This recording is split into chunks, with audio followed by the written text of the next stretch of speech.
caso, como es medio complejo el tema, amerita una conversación.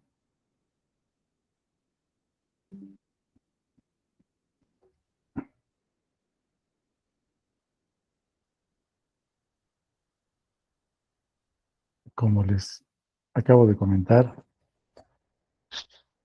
en vista de los contenidos bastante filosóficos que nos muestran pues el origen, el camino que la historia de la humanidad ha construido para llegar hasta lo que actualmente conocemos como ética, pues no es un contenido, digamos, fácil de sistematizar, ni es un contenido fácil de esquematizar, no es sencillo mostrar una imagen, por ejemplo, que represente todo lo que uno quiere decir, y hay mucho que leer y mucho que escribir.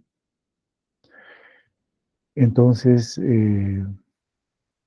como les comenté, a diferencia de otros cursos, considero que la grabación es importante en este caso, porque las diapositivas en sí, yo no acostumbro a dar las diapositivas justamente porque hago la explicación de la clase. Fíjense en esta diapositiva, la que ustedes están viendo en su pantalla, cuántas cosas ya he hablado.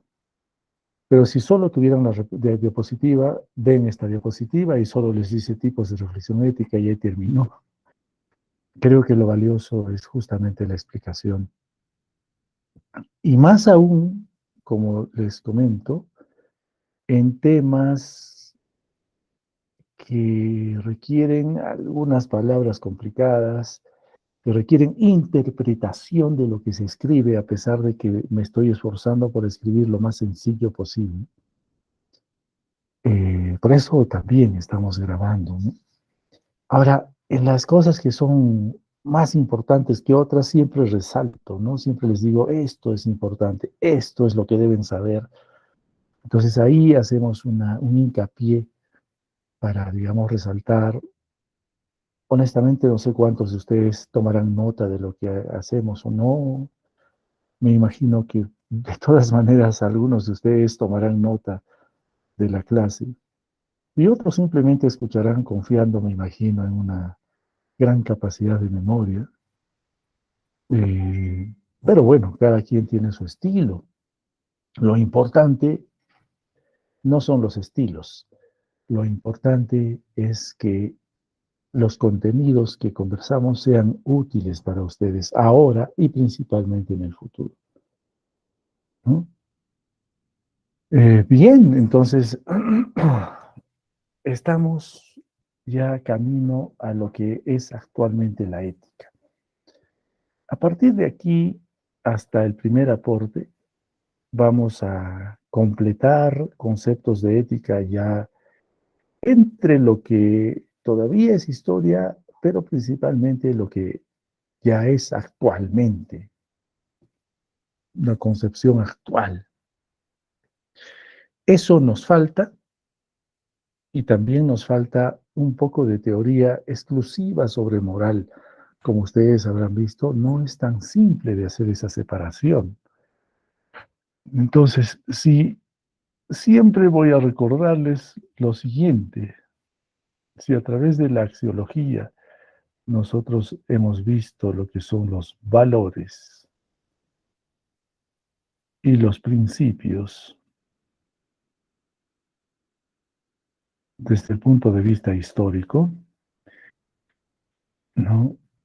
Dan base a lo que es la comprensión de la ética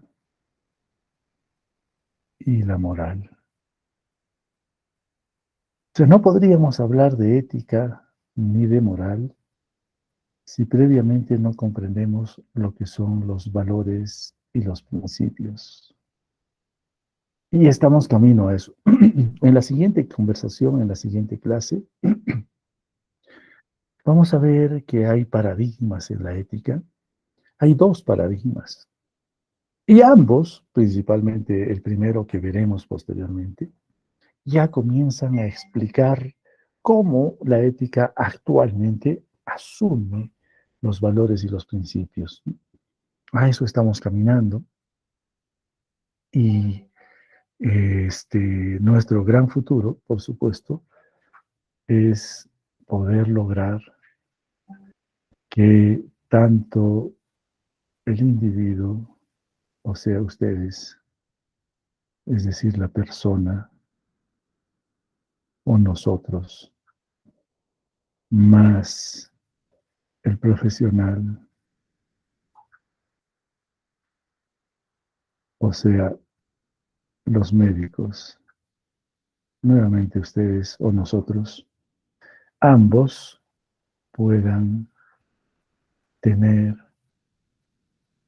digamos, un compromiso, una claridad, eh, que puedan tener eh, un concepto personal de lo que es la ética y la moral, ¿no?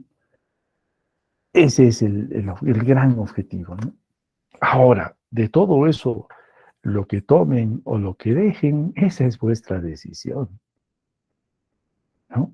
Pero posteriormente no podrán decir, yo no sabía, nunca me dijeron, o una cosa así.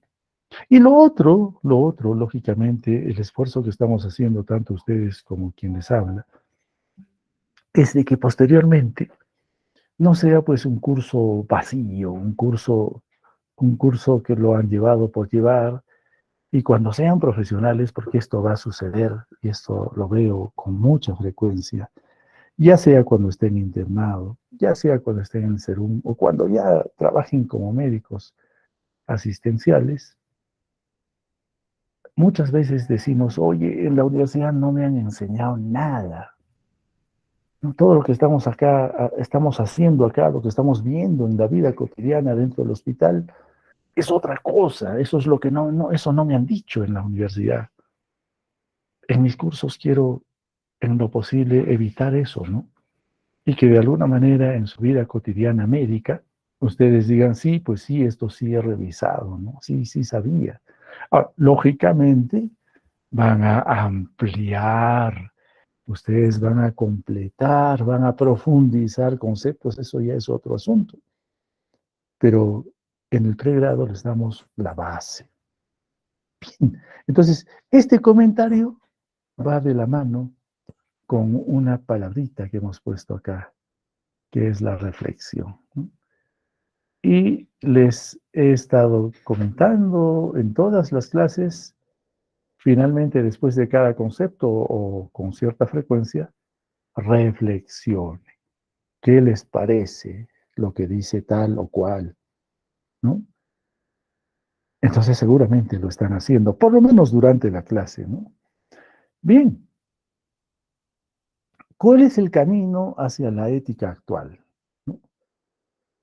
De todo lo que ya hemos estudiado, vamos a revisar algo ahora, hacia dónde estamos yendo y a dónde hemos llegado, ¿no? Porque este primer gran capítulo del curso, que termina con el primer aporte, tendremos claridad de lo que es actualmente la ética, en, en todo su contexto, ¿no?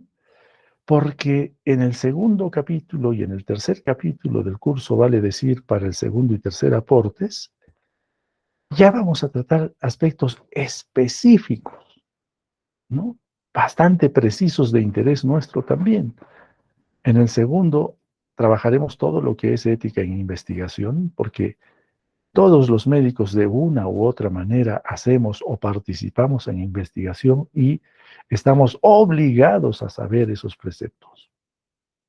Y en el tercer aporte, como habrán visto en el sílabus, nos dedicamos a la deontología.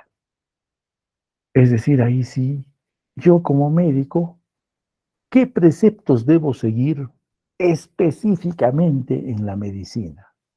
¿No? Y listo, con eso esperemos tener un bagaje aceptable para defendernos en un futuro. Bien, hecho este comentario, ¿qué podemos decir? hemos revisado, efectivamente, que la ética tiene relación con varias disciplinas. Hemos revisado que tiene relación con la sociología, hemos revisado que tiene relación con el derecho, hemos revisado que tiene relación con la religión en general, ¿no? Hemos revisado que tiene relación con la cultura y así sucesivamente. Pero ahora esto, justamente las reflexiones, están orientadas a delimitar el propio campo de la ética, ¿no? Así como hemos visto en la anterior conversación que se confunde con la psicología, se confunde un poco con la religión, porque tenemos objetivos parecidos e incluso objetivos iguales, pero la forma como llegamos a ella es muy diferente. Por consiguiente, ahora lo que pretendemos es llegar a definir la ética misma en sí, al margen de las otras. Por eso el comentario de la anterior clase, no se confundan, porque cuando uno reflexiona se confunde, ¿no? ¿Hasta qué punto es la ética y desde qué punto es la psicología o viceversa? ¿Hasta qué punto es ética y hasta qué punto es religión o viceversa? Es lógico que haya una tendencia a la confusión. Entonces, a partir de aquí, vamos a tratar de delimitar, justamente de definir esos espacios en la ética. Para ello, debemos asumir de que la ética no es pues un elemento estático, al contrario, es un elemento dinámico. Claro está, que cambia. Imagínense desde las propuestas de Platón, las propuestas de Aristóteles eh, y de los otros filósofos que hemos revisado históricamente. La ética ha cambiado enormemente, pero ha cambiado desde el punto de vista no de su concepción en sí, porque el concepto de la ética fue y seguirá siendo, yo creo que por siempre, la definición de lo que del bien y del mal, de lo que hago bien, de lo bueno y de lo malo. Eso seguirá siendo. Pero ¿qué ha cambiado? Ha cambiado justamente la manera de concebir estas definiciones, ¿no? Porque los tiempos, los escenarios, la historia cambia. Entonces, ese es el argumento, esa es la base por la cual digo que la ética pues es un campo dinámico, que está en movimiento, que se ha reconfigurado desde sus orígenes hasta ahora a través de los diversos filósofos que se han dedicado a revisar la ética, ¿no? Esta reconfiguración, esta, estas nuevas propuestas, no, no son puras, no escapan al hecho de la confusión que ya les he comentado en algún momento. ¿Por qué? Porque existe pues una gran cantidad de literatura, realmente una cantidad espectacular de literatura respecto a la ética, a la axiología, dentro de la filosofía. Y esta cantidad de literatura, dependiendo del tiempo en el cual fue escrito y de quien lo escribe, de todas maneras genera grandes confusiones.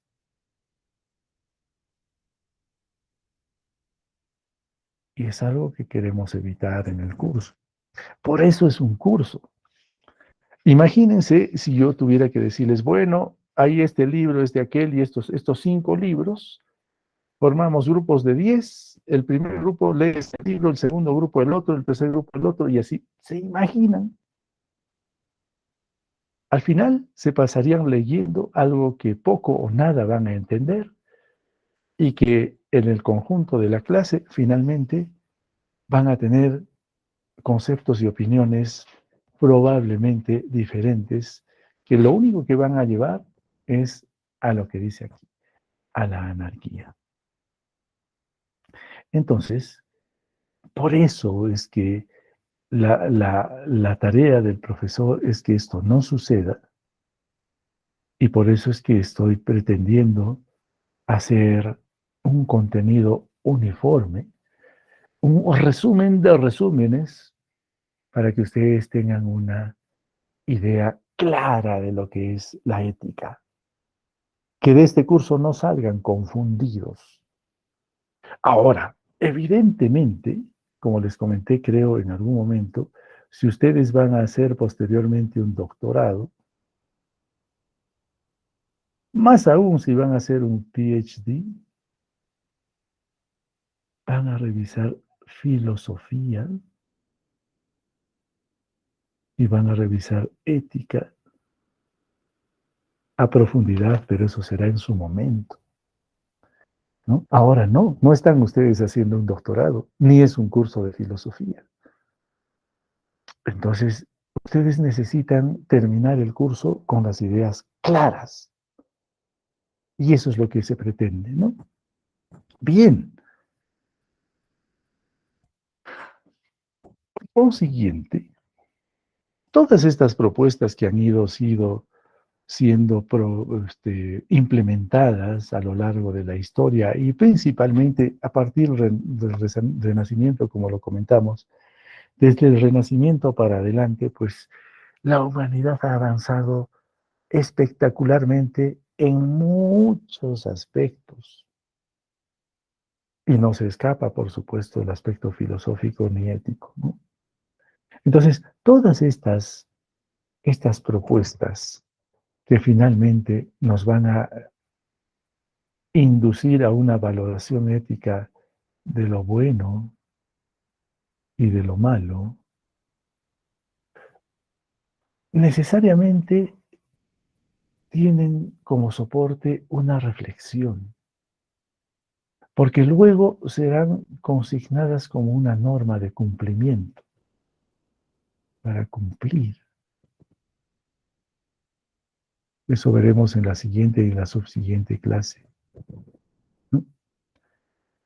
Entonces, necesitamos este nivel reflexivo, porque finalmente para llegar a una opinión personal y decir yo pienso de esta manera, que no necesariamente es igual a lo que tú piensas, pero tengo que argumentar eso, ¿no?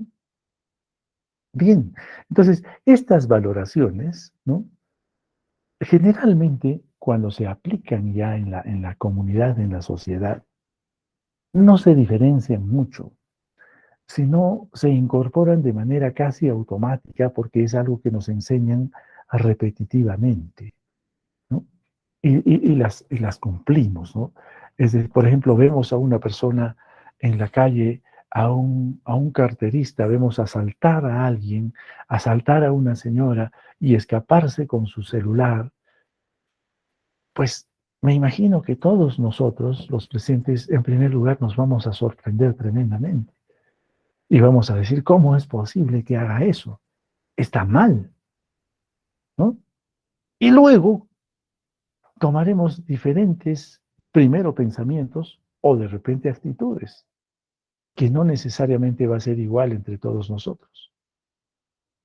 El punto en común entre nosotros va a ser que todos nos vamos a sorprender y vamos a decir que no es un acto correcto. Pero luego de eso entramos en las diferenciaciones, ¿no? Entonces, ese detalle vamos a analizarlo en la siguiente y subsiguiente clase.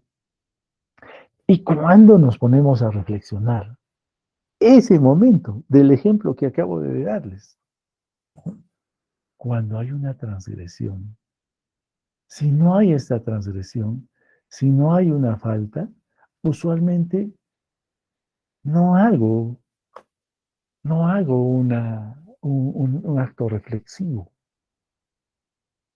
¿no? Por ejemplo, a ver, digamos, están ustedes en el bus, entra una señora mayor o una señora embarazada Y alguien, o ustedes mismos, se para del asiento y le dice, tome asiento usted, señora. Y continúa el bus y todos siguen normal. Probablemente ni ustedes ni nadie va a reflexionar al respecto de ese acto. ¿No? Porque no, hay un buen acto, no hay una transgresión. Pero si sucediera una transgresión, como es el robo del celular que acabo de decirles, ahí sí todos automáticamente entramos en reflexión. ¿No? Entonces, ese es más o menos lo que quiere decir en esta lámina. Abro un pequeño paréntesis para volver a mencionar el tema de las diapositivas. ¿Se imaginan si solo les pasara de diapositivas? Una diapositiva sin explicación, en realidad no es nada. Se necesita tener la explicación. Bien, cierro el paréntesis. ¿Y qué hacemos? Vamos a generar una diferencia, una distinción, para poder tener mayor capacidad análisis sobre la ética. Entonces podríamos decir que actualmente, como producto de la historia, hay una ética filosófica que posiblemente es la más importante, que termina en una normativa. Si es una normativa, es de cumplimiento, ¿no es cierto? También hay una ética descriptiva, ¿no?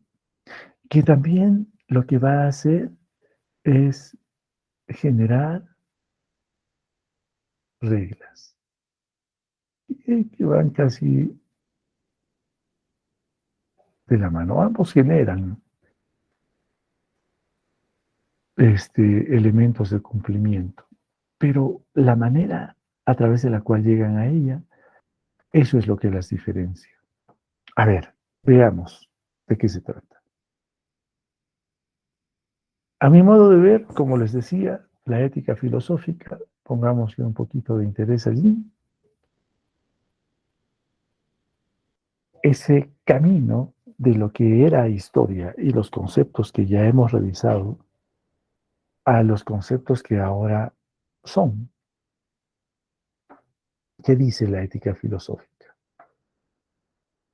En vista de que la ética es campo de la filosofía, y eso ya lo sabe, podemos distinguir las siguientes maneras de interpretar. No es que haya diferentes éticas, la ética es una sola. Reitero nuevamente,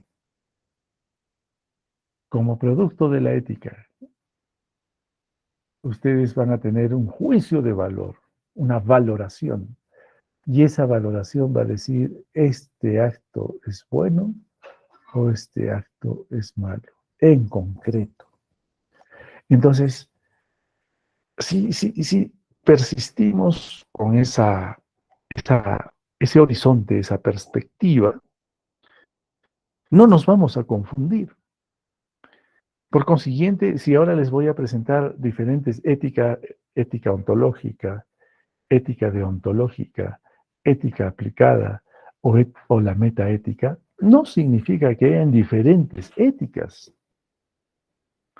Lo que significa es que para diferentes circunstancias hay una manera de interpretar la ética cuya consecuencia, cuyo resultado final de esa interpretación será lo bueno y lo malo. Entonces, no es que estemos diciendo, reitero y soy insistente en ello, que hay diferentes tipos de ética, no. De lo que se trata es de la manera como vamos a nosotros interpretar y aplicar esa valoración que finalmente vamos a hacer. Bueno, vamos a ver brevemente cada una de ellas. La ética ontológica, si se acuerdan, en la historia ya habíamos visto, habíamos hablado de la ontología al hacer el concepto de la axiología en su momento. Y básicamente habíamos dicho que la ontología era, en otras palabras, la metafísica. Y que estudia al ser como tal, ¿no? Entonces, por eso, este tipo de ética utiliza un concepto fenomenológico hermenéutico, ¿no? Hermenéutico, o sea, por eso no es casualidad que hayan acá unos libros con su lupa, porque lo que va a hacer es tratar de interpretar y expresar lo que significa cada palabra utilizada en la calificación ética, en la valoración ética, ¿no? Haciendo un análisis desde el origen de la palabra. Lógicamente, nosotros no vamos a trabajar ello. Usualmente en la práctica médica no hacemos esto, pero sí necesitamos conocer por lo menos el significado de las palabras, ¿no? ¿Qué es ontológico, por ejemplo? ¿No? En una conversación médica cualquiera, pasando visita, alguno de los colegas podría decir, bueno, ontológicamente yo pienso que esto es así. Y si no saben, ¿qué dirían? Simplemente nada, ¿no? Entonces, eh, lo que se hace es eso, ¿no? Interpretar y tratar de explicar qué cosa, la comunicación de los hechos éticos. ¿Cómo yo traspaso la comunicación de un hecho ético para su interpretación? Eso es, ¿no? Eso hace la ética ontológica, ¿no? Ahí está, ¿no? Entonces, hay un hecho que hay que valorar, o una actitud, un acto, un hecho para valorar. Ontológicamente hablando, tengo que interpretar, tengo que comprender y tengo que explicar.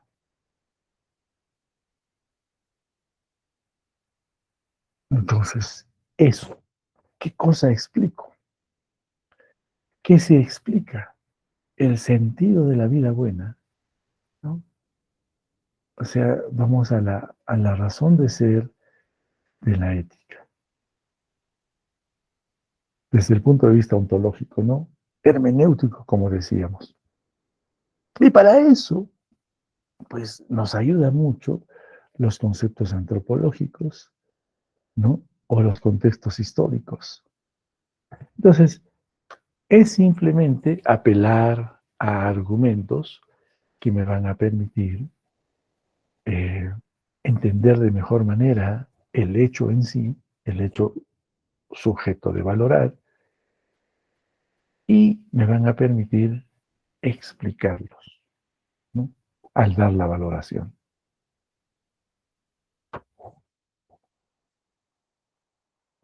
Bien, está relacionado con la cultura. Como ya habrán deducido, pues está basado en las propuestas históricas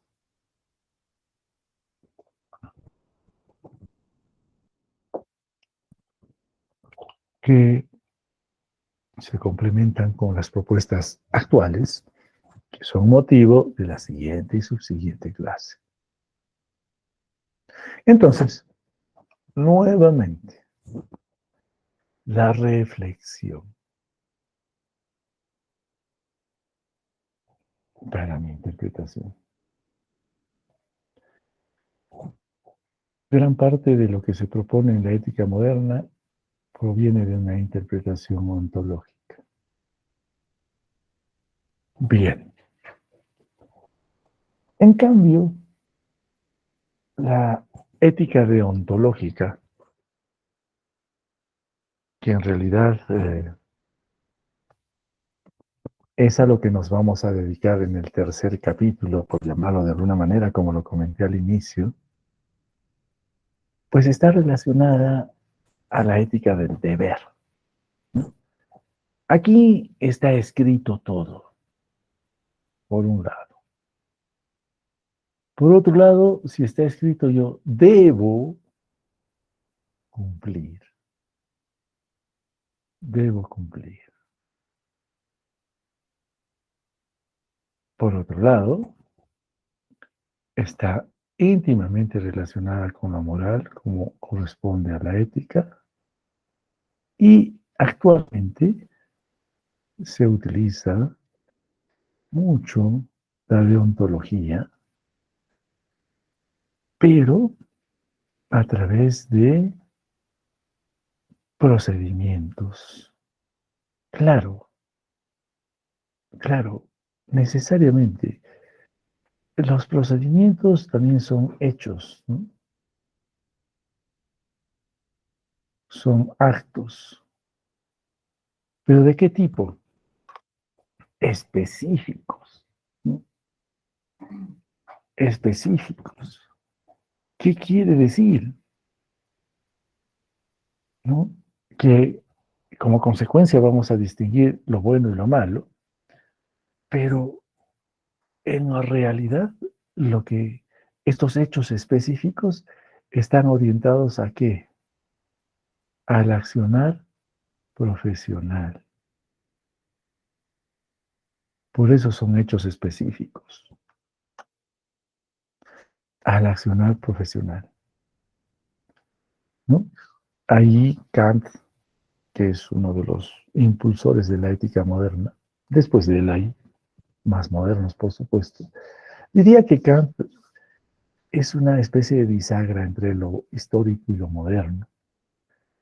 Ya plantea la existencia, que debería existir, estas reglas que están escritas, pero que sean universales. Bueno, por eso, digamos, lo profesional, nosotros, los médicos, el comportamiento médico, reitero, ¿ustedes creen que es universal o que solamente es local? ¿Ustedes creen que solo en el Cusco los médicos tienen un comportamiento determinado o solo en el Perú? ¿No? Y que el comportamiento de los médicos en otras partes del mundo es totalmente diferente. No, no es así. Entonces ahí se propone esto, las reglas universales que se cumplan en todas partes. Eso vamos a tratar en el tercer capítulo.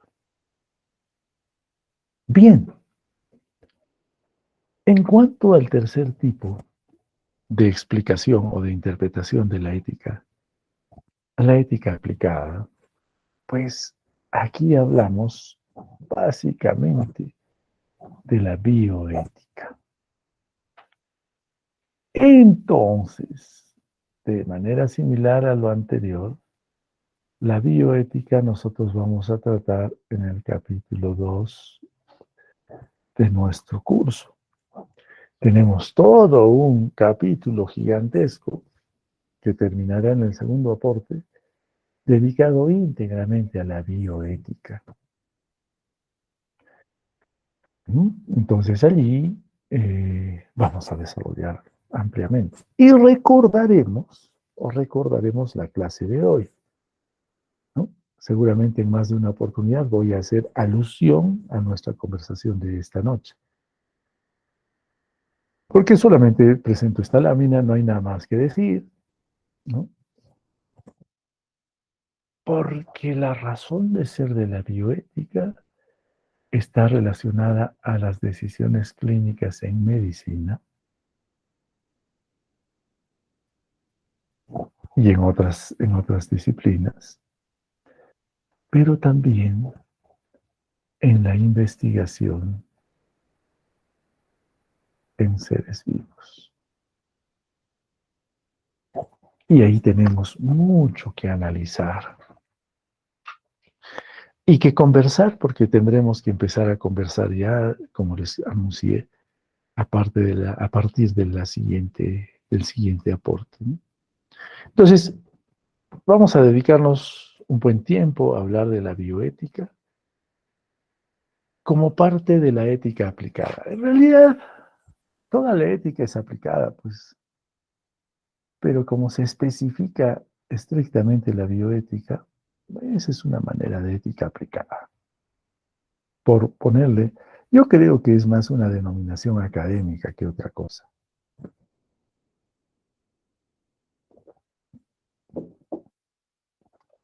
Y que también está relacionada al accionar profesional, como ya lo hemos mencionado. Finalmente, para concluir nuestro comentario de la ética filosófica, que es el primer tipo de reflexión ética que estamos haciendo, está la metaética. ¿Qué es la metaética? ¿No? Que generalmente no hablamos de esa palabra. Lo que hace la metaética es analizar, se dedica al análisis de los términos morales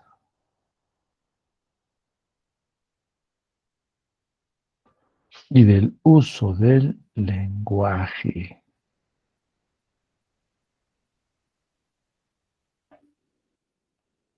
para las valoraciones éticas.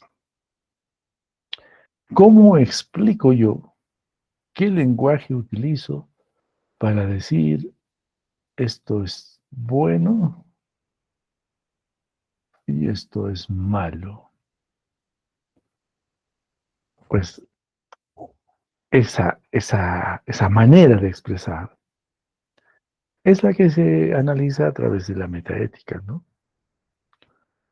¿Qué términos uso? ¿Cómo los uso? ¿Cómo los expreso? Eso es lo que hace la metaética. En las siguientes clases vamos a, sin necesidad de mencionar la metaética, vamos a ir revisando cómo es que se aplica, cómo en nuestra vida cotidiana, finalmente, ¿qué es la ética? ¿En qué se basa? ¿Cómo son las valoraciones y los principios? ¿Qué significan valores y principios actualmente? Eso es lo que vamos a ver, porque ya los vimos históricamente. Ahora vamos a verlos en nuestra época actual. Esa disyuntiva que todas las personas tienen entre el bien y el mal. Bajo esta gráfica se, se entiende, se da a entender que la persona sabe, la persona es consciente en la mayor parte de los casos si está actuando adecuadamente o está actuando de manera inadecuada o negativa, en la mayor parte de los casos.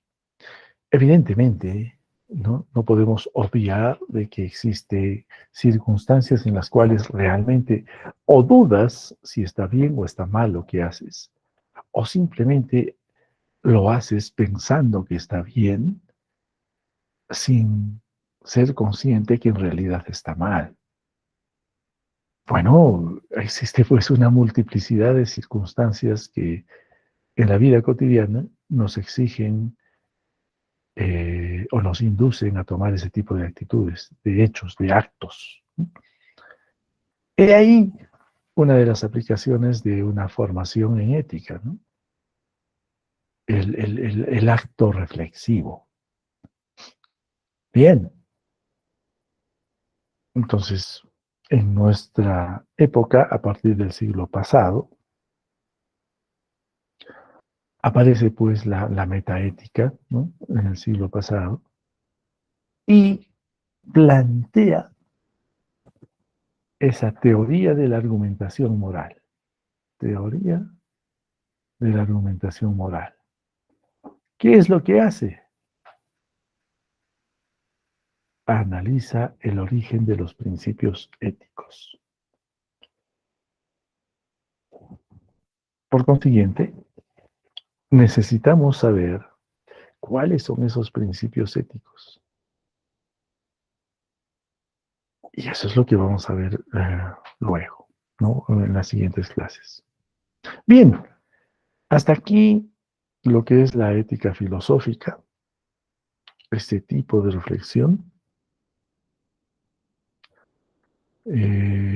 Concluiremos, haremos un pequeño eh, comentario final sobre la metaética, ¿no? Ya lo hemos mencionado desde la primera lámina de la metaética. Lo que hace es decir, pues, ¿cómo y qué palabras voy a utilizar yo para expresar mi valoración ética? Eso hace la metaética, ¿no? Y de ahí surge, pues, lo que acabamos de mencionar en la anterior lámina, esta argumentación moral.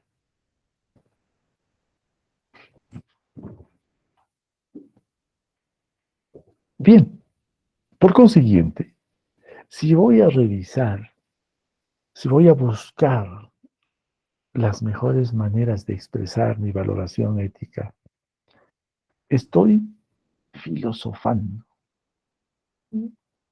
estoy buscando la mejor forma de hacerlo,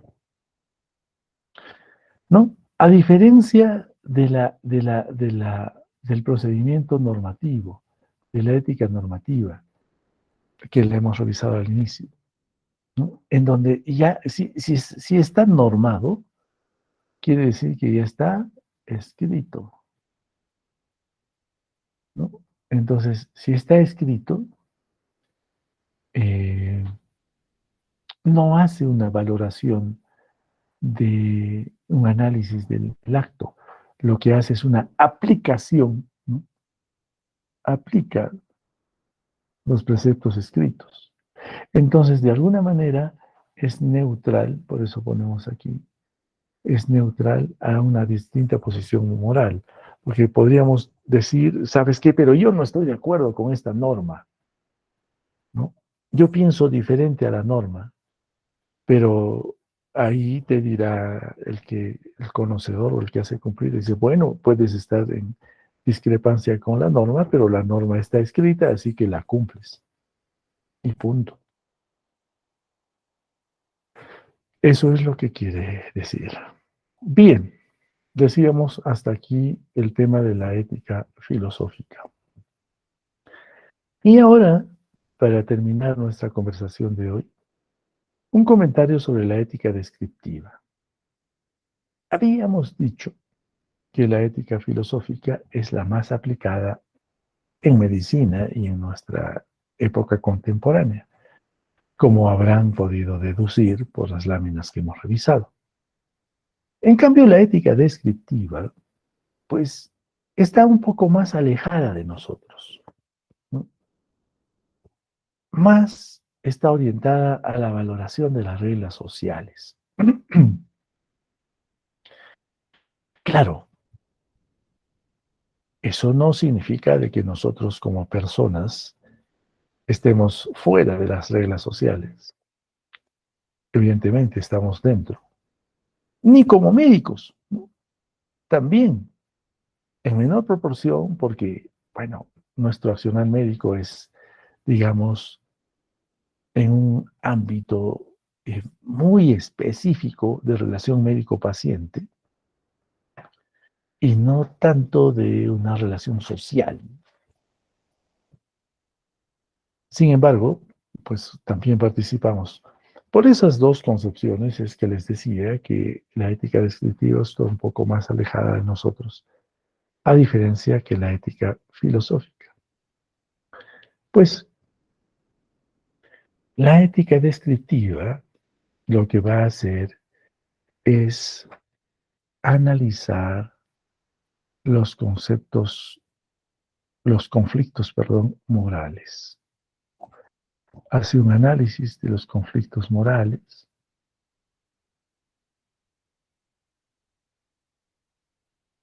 ¿no? Podría predecir lo que las personas van a hacer, ¿no? ¿Dónde? En la sociedad.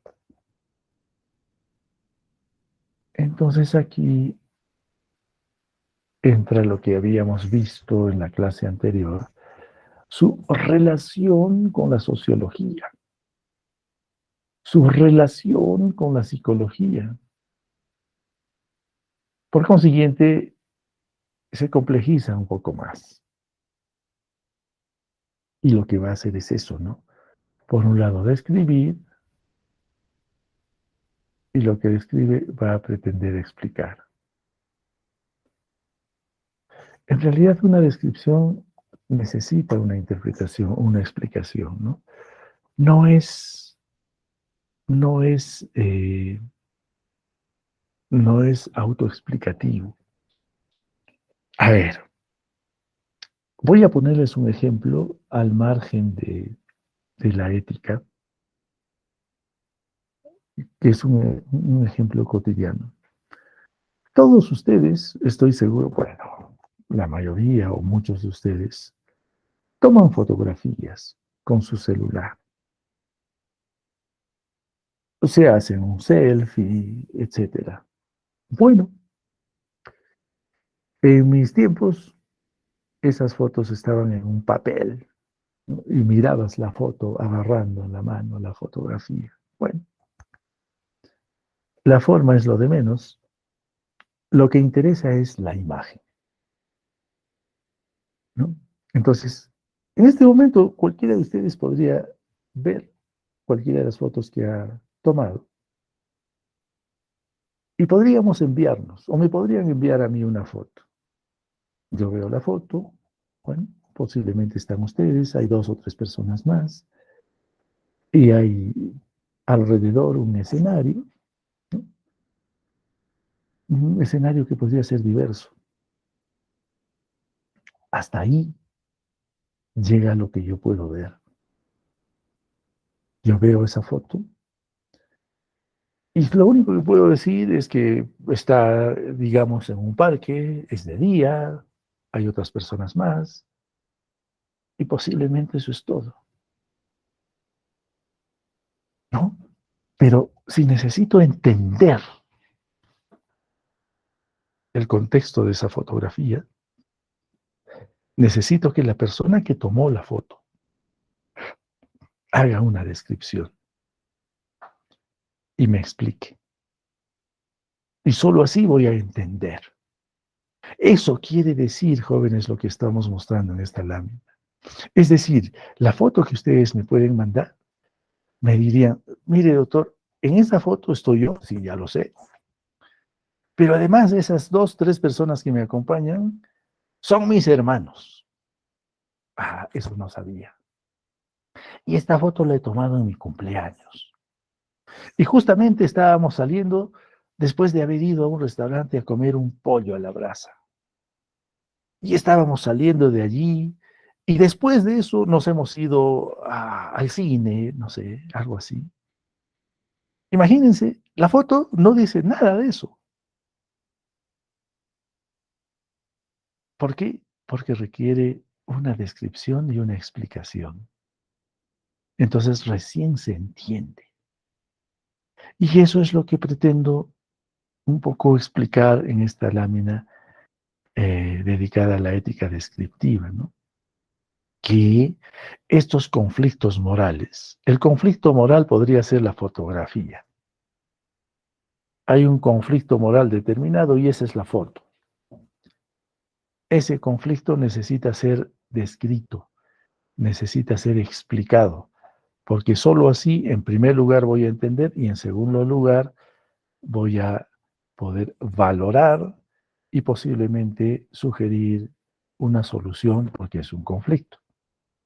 Entonces ahí pues participa la sociología, participa la antropología, se echa mano de la historia, o de otros elementos mucho más precisos y escritos, como la función judicial, si es que el acto realizado va más allá de solo una transgresión ética y llega hasta una transgresión eh, legal, ¿no? Entonces a eso se refiere, eso es lo que quiere decir, con la participación de esas otras disciplinas. Por eso les decía, este tipo de ética, esta reflexión descriptiva, está un poquito más lejos de nosotros, a diferencia de la anterior, de la antropológica. Entonces, habría que hacer eso, ¿no? La ética descriptiva, lógicamente, va a describir, por algo se llama ética descriptiva, el comportamiento de las personas y qué normas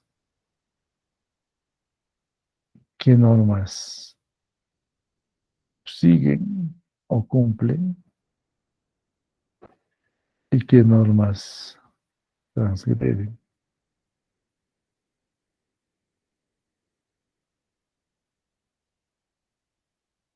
Eso, ¿no? Eso es en concreto.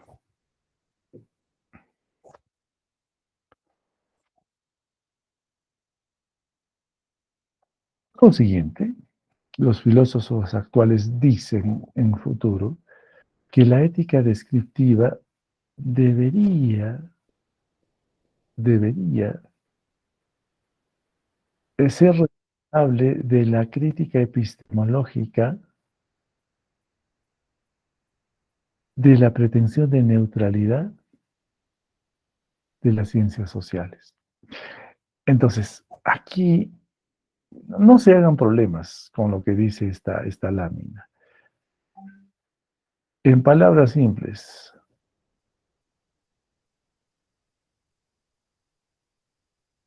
la sociología dice, yo solo describo y no digo nada, yo no digo si está bien o está mal. Yo no digo arreglen el problema o déjenlo así. Yo simplemente describo, dice. A eso se refiere la neutralidad. Entonces la ética descriptiva debería, cuando hacemos una crítica, nosotros tomamos una posición. Y es una posición valorativa, ¿no? La crítica es una posición valorativa, porque a través de ella yo expreso una opinión respecto a algo que no necesariamente es ético, ¿no?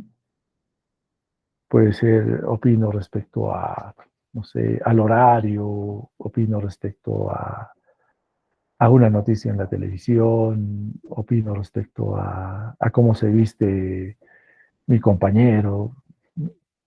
Es una opinión, pero es una opinión valorativa, ¿no? Decir, oye, pucha, qué bien te has vestido, ¿no? No es una opinión ética, es una opinión valorativa, es una crítica. O decir, oye, ¿sabes qué? No se te ve muy bien con lo que te has puesto, ¿no? Entonces, la sociología dice, yo no digo si está bien o está mal, yo solamente digo lo que está. Y eso es lo que quiere decir aquí, que la ética descriptiva debería romper esa neutralidad y darle una valoración a la sociología, a la opinión de la sociología. Esa valoración, pues, que a la cual está dedicada la ética descriptiva. Bueno, efectivamente se contrapone a lo que hemos revisado en la ética filosófica, porque la ética filosófica no hace una descripción, la ética filosófica hace una reflexión, hace un análisis antes de su valoración. En cambio, la metodología de la ética descriptiva simplemente la describe. Acuérdense del ejemplo de la fotografía que les he puesto. Es solo una descripción. ¿Mm? Un análisis es otro nivel, es otro plano, más cercano a nosotros. Bien, entonces, este sería el comentario que he querido compartir con ustedes hoy. Espero que se haya comprendido. En la siguiente ya vamos a tener aspectos más precisos.